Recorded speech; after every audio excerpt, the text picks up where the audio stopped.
Baiklah, Assalamualaikum warahmatullahi wabarakatuh. Kami dari kelompok 6 ingin menjelaskan tentang materi kami, di mana dalam hal ini kami akan menjelaskan dari mata kuliah pengembangan profesi guru, di mana sebelumnya perkenalkan kami kelompok 6 yang berjumlah 5 orang yang terdiri dari saya sendiri, Anggi Subianto, yang kedua Kurnia Wirawan, yang ketiga Elwina Karsilu Yulfa, yang keempat Elda Tinari Putri, yang kelima Amin Hamidi, akan mencoba menerangkan ataupun menjelaskan materi dari mata kuliah pengembangan profesi guru, di mana topik pembahasannya yaitu manfaat profesi guru dan juga ruang lingkup profesi kependidikan. Nah, di sini langsung saja kita masuki pembahasan yang pertama, yaitu manfaat profesi guru, di mana dalam hal ini kelompok kami mengambil ada 8 manfaat dari profesi guru. Yang pertama yaitu menjadi teladan dan juga pemimpin, di mana seperti yang kita ketahui, guru itu tidak hanya untuk mengajar saja, tetapi menjadi teladan juga pemimpin. Teladan yang dimaksud di sini adalah teladan dalam sikap dan juga tingkah laku kepada muridnya, tidak semena-mena, yang bisa dicontoh oleh murid tersebut untuk masa depannya. Yang selanjutnya yaitu yang kedua, pekerjaan tidak menonton. Artinya apa? Seorang guru tidak hanya selalu menjadi guru, tetapi juga bisa menjadi teman ataupun sahabat bagi siswa tersebut. Apabila ada siswa yang mengalami kurang ataupun tidak bisa bersosialisasi, guru tersebut bisa juga menjadi teman ataupun sahabat untuk menerima curhatan dari siswa tersebut. Itulah gunanya kalau guru itu tidak selalu menjadi guru, tapi juga bisa jadi teman ataupun sahabat bagi murid tersebut.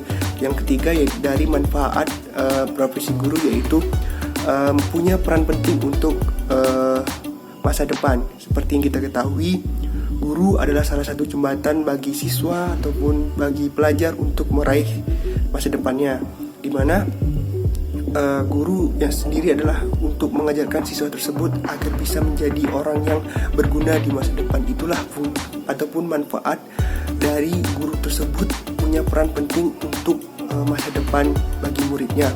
Yang keempat yaitu jam kerja fleksibel. Nah, di sini guru tidak hanya memberikan pengetahuan ataupun pembelajaran di sekolah saja, tetapi di luar sekolah apabila ada siswanya yang ingin berkonsultasi tentang pelajaran ataupun tentang suatu hal, guru tersebut harus bisa mengkondisikannya dengan syarat harus sesuai dengan apa yang ingin didiskusikan oleh guru dan siswa tersebut.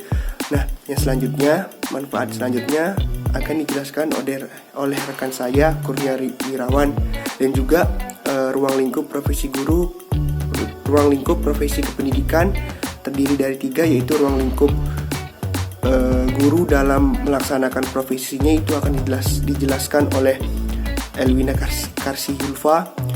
Terus ada aspek ruang lingkup kerja guru akan dijelaskan oleh Elda Tinari Putri, dan juga gugus dalam ruang lingkup profesi guru akan dijelaskan oleh saudara saya Amin Hamidi. Mungkin dari saya cukup sekian, lebih dan kurang saya mohon maaf. Kita lanjut ke pemateri yang kedua, yaitu saudara Kurnia Wirawan. Assalamualaikum warahmatullahi wabarakatuh. Assalamualaikum warahmatullahi wabarakatuh. Baiklah, saya Kurnia Wirawan. Selanjutnya akan meneruskan penjelasan materi kita pada hari ini, yaitu mengenai manfaat profesi guru. Adapun manfaat profesi guru yang selanjutnya ialah bekerja sambil beramal. Seperti yang kita ketahui, profesi seorang guru adalah pekerjaan yang mulia, karena guru tidak hanya mengajar dan membimbing saja, tetapi memberikan ilmu yang bermanfaat dan mencerdaskan suatu bangsa. Maka dari itu, kita berharap pekerjaan menjadi seorang guru akan dibalas dengan kebaikan dan pahala oleh Yang Maha Kuasa. Selanjutnya, manfaat dari profesi seorang guru ialah gaya hidup yang sederhana. Pada dasarnya, seorang guru memiliki jiwa yang tentram dan sederhana. cita-cita seorang guru hanyalah untuk mencerdaskan masyarakat demi kemajuan negara ini. Maka dari itu, melalui pemikiran yang mulia, maka kehidupan dan gaya hidup seorang guru jauh dari kemewahan, melainkan kesederhanaan yang hakiki. Selanjutnya, manfaat dari profesi seorang guru ialah punya banyak idola dan kenalan. Seorang guru biasanya memiliki relasi yang cukup luas, memiliki kepribadian yang baik, serta ramah terhadap siapa saja, menjadikan profesi guru menjadi idola tersendiri bagi para siswa. Adapun manfaat profesi guru yang terakhir ialah berwawasan luas. Seorang guru memang diwajibkan memiliki wawasan yang luas. Ketika seorang guru mengajar, tentunya para siswa akan bertanya kepada guru tersebut. Nah, kita sebagai seorang guru tentu harus mampu menjawab pertanyaan tersebut. Adapun faktor-faktor kita mampu menjawab pertanyaan tersebut ialah salah satunya memiliki wawasan yang luas. Sekian saja, terima kasih. Assalamualaikum warahmatullahi wabarakatuh. Saya Elwina Karsiulfa dari kelas PPKN 19D, kelompok 6 pengembangan profesi guru akan menjelaskan mengenai layanan instruksional. Layanan instruksional berkaitan dengan proses kegiatan belajar mengajar dan kurikulum. Kurikulum ini merupakan panduan seorang guru dalam mengembangkan ilmu pengetahuan yang nantinya diharapkan dapat dicerna dan dipahami oleh peserta didik dengan baik. Ada 4 peran seorang guru dalam layanan instruksional. Yang pertama adalah peran guru dalam pengembangan. Maksudnya adalah peran guru dalam mengembangkan kurikulum menjadi ilmu-ilmu yang lebih luas lagi. Misalnya, menjelaskan mengenai tata surya. Dalam panduan tersebut, guru juga harus lebih menjelaskan lebih rinci mengenai tata surya.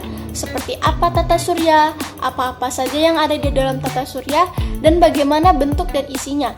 Sehingga siswa dapat mencerna dan memahami apa yang disampaikan oleh guru.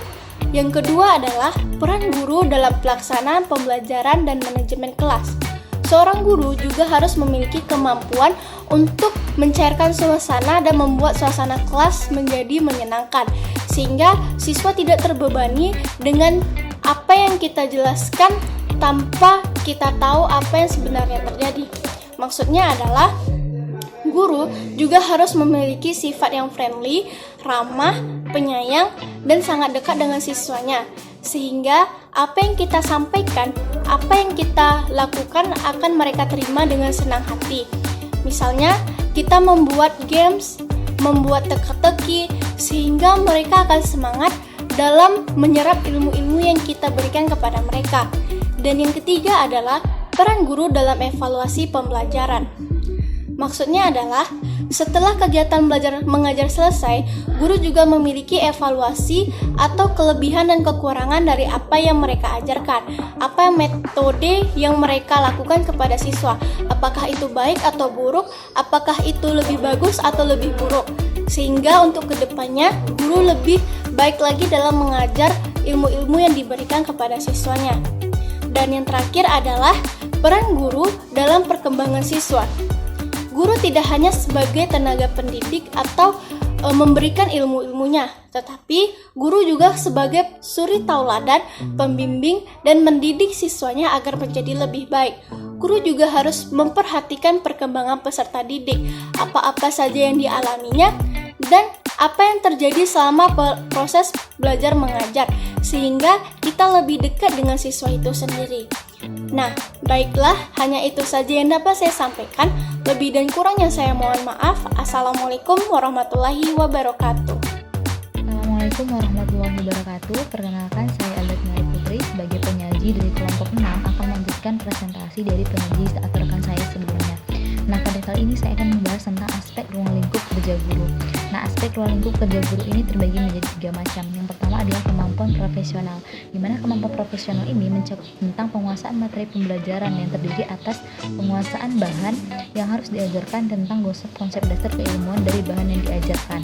Nah, berarti dalam artinya yaitu di mana seorang guru harus bisa menguasai materi di pembelajaran yang ia kuasai dan diajarkan pula materi tersebut konsep-konsepnya kepada peserta didik. Yang selanjutnya adalah tentang penguasaan dan penghayatan atas wawasan dan landasan kependidikan keguruan. Nah, selanjutnya yang ketiga yaitu penguasaan proses-proses pendidikan, keguruan, dan pembelajaran. Nah, kita lanjut yaitu yang macam yang kedua yaitu tentang kemampuan sosial. Nah, kemampuan sosial ini mencakup tentang kemampuan untuk menyesuaikan diri pada tuntutan kerja dan lingkungan sekitar pada waktu membawakan tugasnya sebagai seorang guru. Nah, artinya adalah di mana seorang guru atau tenaga pendidik itu harus bisa memiliki kemampuan sosial, di mana dia harus bisa merangkul, bergabung bersama lingkungan sekitarnya, sebagaimana dia juga membawa tugasnya sebagai seorang guru. Selanjutnya yang ketiga yaitu tentang kemampuan personal atau pribadi. Nah, kemampuan personal atau pribadi ini mencakup tentang penampilan sikap yang positif terhadap keseluruhan tugasnya sebagai seorang guru. Nah, jadi bagaimana penampilan seorang guru itu sebagai layaknya guru yang dapat dipandang dengan enak, dengan sejuk, dengan cantik seperti itu, dan juga terhadap keseluruhan situasi pendidikan beserta unsur-unsurnya. Nah, di mana sini peran seorang guru bagaimana situasi pendidikan di sekitarnya itu. Nah, disitulah peran dari seorang pribadi dari guru itu menanggapinya. Nah, selanjutnya adalah pemahaman, penghayatan, dan penampilan nilai-nilai seyogyanya dianut oleh seorang guru. Berarti di sini pemahaman, penghayatan, penampilan guru itu sangat penting. Assalamualaikum warahmatullahi wabarakatuh. Perkenalkan, nama saya Amin Hamidi. Pada slide ini akan menjelaskan yaitu yang pertama gugus pengetahuan dan penguasaan dasar profesional, dan yang kedua gugus kemampuan profesional. Yang pertama kita masuk gugus pengetahuan dan penguasaan teknik dasar profesional. Apa saja itu? Yaitu yang pertama pengetahuan tentang disiplin ilmu pengetahuan sebagai sumber bahan studi atau structure, concept, and way of knowing. Yang kedua, penguasaan bidang studi sebagai objek belajar. Yang ketiga, pengetahuan tentang karakteristik dan perkembangan belajar. Yang keempat, pengetahuan tentang model teori belajar atau umum maupun khusus. Yang kelima, pengetahuan dan penguasaan berbagai profesi belajar. Yang keenam, pengetahuan tentang karakteristik dan kondisi sosial atau ekonomi atau budaya, politik sebagai latar belakang dan konsep berlangsungnya proses belajar. Yang ketujuh, pengetahuan tentang proses sosialisasi dan kulturasi. Kita masuk yang kedua, ada gugus kemampuan profesional. Apa-apa saja yang mencakupnya? Yang pertama yaitu merumuskan tujuan dan instruksional. Yang kedua, menguraikan deskripsi satuan bahasan. Ketiga, merancang kegiatan belajar mengajar. Yang keempat, memilih media dan sumber mengajar. Yang kelima, menyusun instrumen informasi. Yang keenam, melaksanakan dan memimpin proses belajar mengajar. Baik, terima kasih. Baiklah, mungkin ini saja yang bisa kami sampaikan selaku kelompok 6 yang membahas tentang topik pembahasan manfaat profesi guru dan juga ruang lingkup profesi kependidikan. Semoga apa yang kami jelaskan, apa yang kami sampaikan bisa dipahami ataupun juga dimengerti oleh rekan-rekan semuanya. Mungkin ini saja dari kami. Lebih dan kurang kami mohon maaf. Afwa minkum, idina sirah mustaqim. Assalamualaikum warahmatullahi wabarakatuh.